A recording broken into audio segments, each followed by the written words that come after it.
आज फिर एक नई खबर निकल कर आती है। 6 तारीख के दिन तो यही बड़ी खबर थी, फिर एक और खबर ताजा निकल कर आती है और उस खबर में मेंशन किया जाता है, और खबर में मेंशन होता है कि भारत की तरफ से प्रधानमंत्री साइप्रस रुकते हुए कनाडा पहुंचेंगे। साइप्रस रुकते हुए कनाडा पहुंचेंगे और लौटते समय क्रोएशिया में रुकेंगे। अब यह जानकारी जब बाहर आती है तो प्रधानमंत्री का कार्यक्रम आउट होता है, क्योंकि यह सम्मेलन 15 से 17 तारीख के बीच में कनाडा में हो रहा है। ऐसे में भारतीय प्रधानमंत्री रविवार को जब भारत से रवाना होंगे तो मध्य में पड़ने वाले साइप्रस में पहले विराम लेंगे। साइप्रस यानी कि संडे के दिन साइप्रस में आप होंगे, इसके बाद आप कनाडा निकल जाएंगे और वहां G7 अटेंड करेंगे। लंबी यात्रा है तो मध्य में साइप्रस पड़ेगा, वहां रुकते हुए आप जाएंगे। लौटते में एक बाल्कन कंट्री है, नाम है जिसका क्रोएशिया, वहां पर प्रधानमंत्री जाएंगे, जो संभवतया इंदिरा गांधी जी के बाद में पहले प्रधानमंत्री होंगे जो यहां पर यात्रा कर रहे होंगे। यानी इंदिरा गांधी जी की यात्रा के बाद क्रोएशिया कोई बाल्कन कंट्रीज में कोई भारतीय प्रधानमंत्री नहीं गया, आप जा रहे होंगे। तो इधर से जाते समय साइप्रस, फिर कनाडा, लौटते समय वहां से क्रोएशिया और फिर इंडिया, इस तरह से यात्रा होगी। और ये दोनों देशों के बीच में मतलब काफी अच्छे व्यवहार को विकसित करने में उपयोगी सिद्ध होगी। भारत से कनाडा जाने के लिए वैसे भी रूट काफी लंबा है, एक साथ में इतना दूर यात्रा करना लगभग 20-22 घंटे की यात्रा संभव, मतलब 20-22 घंटे की यात्रा है। ऐसे में बीच में रुकने के ऑप्शंस में सामान्यतया यूरोप को ट्रीट किया जाता है। अगर एक साथ में लंबी यात्रा ना करनी हो तो यूरोप में कहीं हॉल्ट लिया जाता है। जनरली ऐसा होता है कि यूरोप के भी अगर आपको यूके, आयरलैंड, फ्रांस, पुर्तगाल यहां जाना हो तो पहले टर्की के अंदर हॉल्ट लिया जाता था। आजकल जब से टर्की के साथ मामला बिगड़ा है तो फिर ग्रीस एंड ऑल इन देशों के अंदर फिर स्टे लिया जाता रहा है, या फिर इधर यहां पे अपने मिडिल ईस्ट के अंदर कहीं ब्रेक ले लिया, फिर यूरोप की यात्रा की जाती रही। और अगर अमेरिका तक पहुंचना है तो उसके लिए यूरोप के अंदर एक हॉल्ट लिया जाता है, क्योंकि 20-22 घंटे की फ्लाइट काफी लंबी हो जाती है। इसका कारण फिलहाल यह नहीं है कि साइप्रस में लंबी फ्लाइट के कारण रुक रहे हैं, कारण यह है कि यहां टर्की को कुछ संदेश देना है। तो टर्की के दक्षिण में यह जो मेडिटेरेनियन सी है, इस मेडिटेरेनियन सी के अंदर एक आइलैंड कंट्री डला हुआ है। इस कंट्री का नाम है साइप्रस। इस साइप्रस को अगर मैं इस तरह जूम करके दिखाऊं तो आपको ऐसा दिखाई पड़ता है। अगर आप भारत के मैप से चलते हुए मिडिल ईस्ट कंट्रीज की तरफ यात्रा करते हुए मेडिटेरेनियन सी में पहुंचते हैं तो आपको यह देश पश्चिम की तरफ चलते हुए दिखाई पड़ता है। भूमध्य सागर में एक आइलैंड कंट्री के रूप में स्थित है। इतने से देश की भारत की प्रधानमंत्री यात्रा कर रहे हैं तो यह निश्चित ही बड़ी खबर बन जाता है। देखने में कुछ हद तक गिटार जैसा दिखता है। इस देश को अगर आप देखें तो इसके अंदर कुछ प्रमुख स्थान दिखे हैं। इनमें से निकोशिया नामक जो स्थान है यह साइप्रस की फिलहाल राजधानी है। जब भी साइप्रस को जिक्र में लाया जाता है तो निकोशिया में भारत की यह डील हुई, निकोशिया ने भारत के लिए यह कहा, इस तरह से निकोशिया सुर्खियों में बना रहता है। लेकिन यह क्षेत्र टर्की के कारण काफी ज्यादा सुर्खी बटोरता रहा है। अब टर्की की क्या कहानी है जो साइप्रस से हमें जोड़कर सुनानी है, तो इसके इतिहास में चलते हैं। इतिहास में जानकारी निकलकर आती है कि 1571 में ऑटोमन साम्राज्य ने इस पर कब्जा कर लिया था। साथियों, 1571 में ऑटोमन साम्राज्य ने जिन क्षेत्रों पर कब्जा किया हुआ था वो सब आपको हल्के येलो कलर में यहां पर दिखाई दे सकते हैं, जिनमें से तुर्की भी एक जगह है। असल मायने में ऑटोमन साम्राज्य को तर्क साम्राज्य के नाम से भी जाना जाता था। आज का जो तुर्की है वो अपने आप को उसी ऑटोमन साम्राज्य से कनेक्टेड मानता है। जैसे यूएसएसआर से रूस अपने आप को मानता है, ऐसे ही ऑटोमन साम्राज्य से, जिसके बारे में कहा जाता है कि उसने 600 साल से अधिक शासन किया, जिस ऑटोमन साम्राज्य के अंदर कई डिफरेंट एथनिसिटी के लोग या देश निवास करते थे, जिस ऑटोमन साम्राज्य के अंदर यूरोप से लेकर एशिया या अफ्रीका तक जिसका विस्तार होता था, उस ऑटोमन साम्राज्य में जो साम्राज्य का दूसरा नाम था वो तुर्क साम्राज्य था। हालांकि वो तुर्की नहीं था, तुर्की उनमें से एक छोटा सा देश है जो आज भी अपनी लीगेसी को ऑटोमन से जोड़ता है। प्रथम विश्व युद्ध के अंदर ऑटोमन एम्पायर जो ब्रिटेन द्वारा बनाया हुआ कोएलिशन था उससे हार गया। परिणाम यही निकला कि यह पूरी तरह से यह क्षेत्र शत विक्षत हो गया। परिणाम में यह भी निकला कि फिलिस्तीन जैसे देश में इजराइल की एंट्री करा दी गई। कुल मिलाकर ऑटोमन का पतन होना इस पूरे क्षेत्र की अस्थिरता के लिए जिम्मेदार रहा। खैर, हम उस इतिहास में नहीं जाएंगे कि ऑटोमन का क्या हुआ, लेकिन बस इतना बताना पर्याप्त है कि साइप्रस पर ऑटोमन एम्पायर का कब्जा हुआ करता था। 1571 से यहां पर कब्जा रहा। जैसे ही प्रथम विश्व युद्ध खत्म हुआ, धीरे धीरे ब्रिटेन सेना, असल मायने में ऑटोमन को हराने से पहले ही ब्रिटिश सेना ने यहां पर कब्जा करना शुरू कर दिया था। प्रथम विश्व युद्ध जो 1914 में हुआ, उस तक तो ब्रिटिश सेना यहां पहुंच करके ऑटोमन को हटाने का काम कर रही थी। यह कुछ उस समय का ऐतिहासिक मैप है जिसमें आपको दिखाई दे सकता है कि कैसे ब्रिटिशर्स ने 1878 में ही इस जगह पर अपनी रीच बनाना शुरू कर दिया था। देखिए, ब्रिटिशर्स की कहानी बड़ी स्पष्ट थी और वो ये थी कि ये लोग उन समुद्री क्षेत्रों में से यात्रा करते समय जहां से पानी के माध्यम से व्यापार हो रहा है और आइलैंड बीच में है, उन प्रमुख स्थानों पर कब्जा कर लिया करते थे ताकि इनकी नाविकों को वहां रुकने की इजाजत मिल सके। ऐसे में ही साइप्रस ऑटोमन से इन्होंने कबाड़ लिया था। खैर, इन लोगों के बीच में एक एग्रीमेंट भी हो रखा था कि ऑटोमन से ये मतलब जिसको साइप्रस कन्वेंशन के नाम से जाना जाता है कि ग्रेट ब्रिटेन को साइप्रस जो है वो ऑटोमन एम्पायर से मिला हुआ है। इस तरह की बातें कही जाती थी कि इनके बीच में एक डील हो रखी थी जो कि 1878 में हुई थी। 1878 में हुई इस डील के चलते ब्रिटिशर्स ने साइप्रस पर कब्जा किया हुआ था। लेकिन सेकंड विश्व युद्ध में जीत कर भी हारा हुआ ब्रिटेन, जिसने दुनिया के जिन जिन देशों पर कब्जा किया हुआ था उन सभी को छोड़ने का निर्णय लिया। जीतकर भी हारा ब्रिटेन, ध्यान से समझिएगा, क्योंकि जर्मनी को हरा करके ये लोग सोच तो रहे थे कि हम जीत चुके हैं, लेकिन ये बहुत बुरी तरह कर्ज में जा चुके थे। परिणाम निकला, इस दुनिया को एक नए लीडर के रूप में अमेरिका मिला।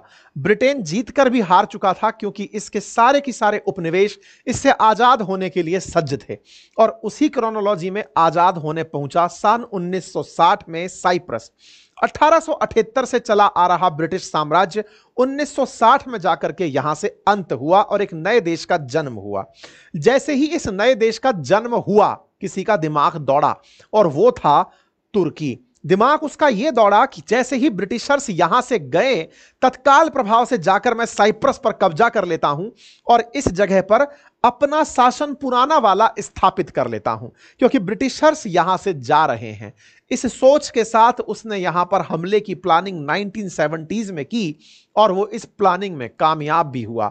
नया नया देश बना था साइप्रस। देखिए, ये दुनिया के बहुत से देशों के साथ हुआ है, इंक्लूडिंग अस। हमारे साथ भी तो यही हुआ। 1962 में जो चीन ने भारत पर आक्रमण किया था, वो हमारी एक तरह से समझिए तैयारी ही नहीं थी कि हम ये सोच भी पाए कि हम पर हमले हो जाएंगे। अभी हम इस हैंगओवर से ही नहीं निकल पा रहे थे कि इतने साल तक तो हमारे ऊपर किसी ने शासन किया है, ताजा ताजा आजाद हुए हैं, कोई हमको ही थोड़ी ना चाहेगा कि हम पर हमला किया जाए। हम तो हिंदी चीनी भाई भाई खेल रहे थे, पंचशील सिद्धांत चला रहे थे, लेकिन इसी बीच में वो आकर हम पर हमला कर दिया। साइप्रस के भी हाल कुछ ऐसे ही रहे। 1960 में आजादी मिली, छोटू सा देश, ना कोई डिफेंस, ना कोई एक्सपोर्ट और ना ही कोई इसके पास डिप्लोमेटिक रीच। लेकिन इस बीच में तुर्की, जो कि लंबे समय से इस पूरी जगह पर नजर बनाए हुए था, इसने यहां पर हमला करने का प्लान किया। इसी बीच में होता यह है कि 1974 में साइप्रस, जैसे इंडिया के लोगों को इंडियन कहा जाता है, ऐसे साइप्रस के लोगों को साइप्रियाट कहा जाता है ना। तो ये साइप्रियाट्स नेशनल गार्ड की अगुवाई में यहां तख्ता पलट होता है और महाराष्ट्रपति मार्कारोवा को यहां से अपदस्थ कर दिया जाता है।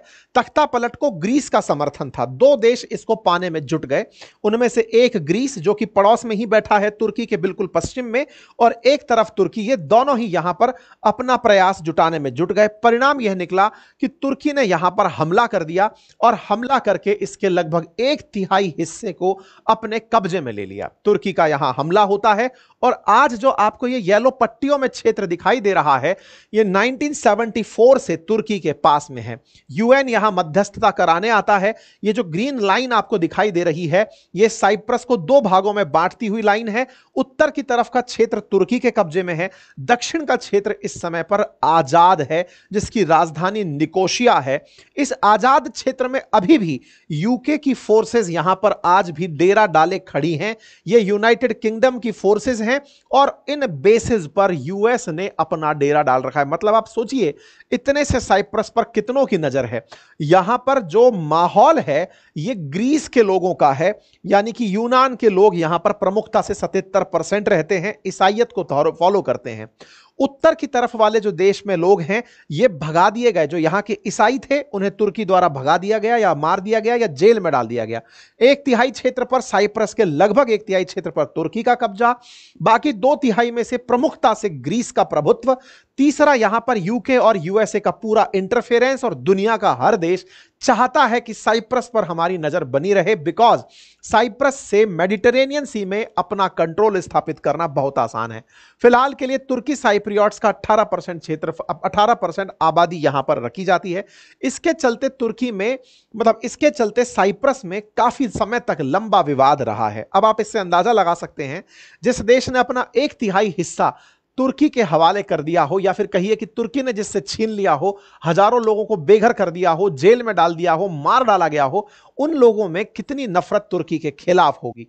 बस उसी नफरत को मजबूती देने के लिए भारत के प्रधानमंत्री साइप्रस की यात्रा पर हैं। साइप्रस के लोगों को डिफेंस डील देने जा रहे हैं, यदि यह कहा जाए तो ज्यादा उचित होगा।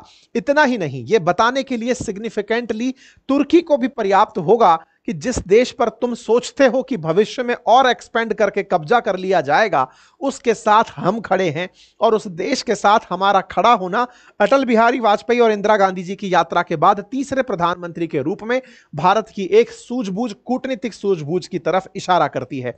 यह तमाम तस्वीरें इंगित करती हैं कि यहां पर कैसे यूएस ने, यूके ने साइप्रस के अंदर अपना कंट्रोल स्थापित किया हुआ है या फिर अपनी रीच यहां पर बनाई हुई है।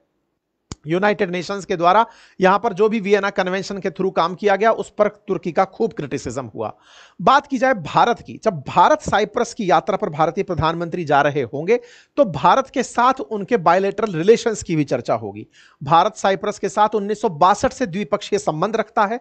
लगभग $200 मिलियन का 2022-23 में व्यापार कर चुका है। साइप्रस भारत के लिए निवेश के लक्ष्य के रूप में जाना जाता है, लेकिन भारत के लिए यहां से, मतलब रिपब्लिक ऑफ साइप्रस से 10%, मतलब टॉप 10 जो इन्वेस्टर्स हैं भारत के अंदर, वो साइप्रस के रूट से आते हैं।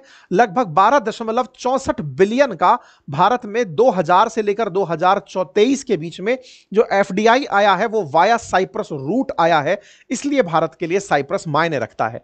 सर, साइप्रस भारत के लिए सोचता क्या है? तो साइप्रस भी भारत का साथ देता है। जैसे यूएन में भारत की सिक्योरिटी के अंदर, सिक्योरिटी काउंसिल में परमानेंट सीट हो, यह साइप्रस बैक करता है। यानी कि इनका कहना है कि हां, हम आपके साथ हैं, आपको परमानेंट सीट मिलनी चाहिए। फिर चाहे कश्मीर मसला हो, साइप्रस भारत का समर्थन करता है। साइप्रस के राष्ट्रपति भारत 2017 में भी आए थे। उसके बाद भारत ने 17 में इनके इस प्रयास को और इनके समर्थन की सराहना की थी। 2019 में भी साइप्रस के राष्ट्रपति भारत की यात्रा पर आए।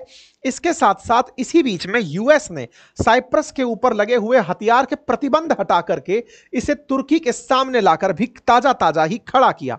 वर्ष 2022 में साइप्रस पर यह सोच करके कि यहां पर दंगे भड़क सकते हैं, तुर्की के खिलाफ हमला बोल सकते हैं, लेकिन 2022 में यूएस ने साइप्रस के ऊपर लगा आर्म एम्बार्गो कि हथियार तुम खरीद सकते हो, यह परमिशन उन्हें ग्रांट कर दी। साइप्रस आर्म एम्बार्गो से मुक्त हुआ और तुर्की के सामने खड़ा हुआ, जिससे तुर्की आग बबूला हो गया।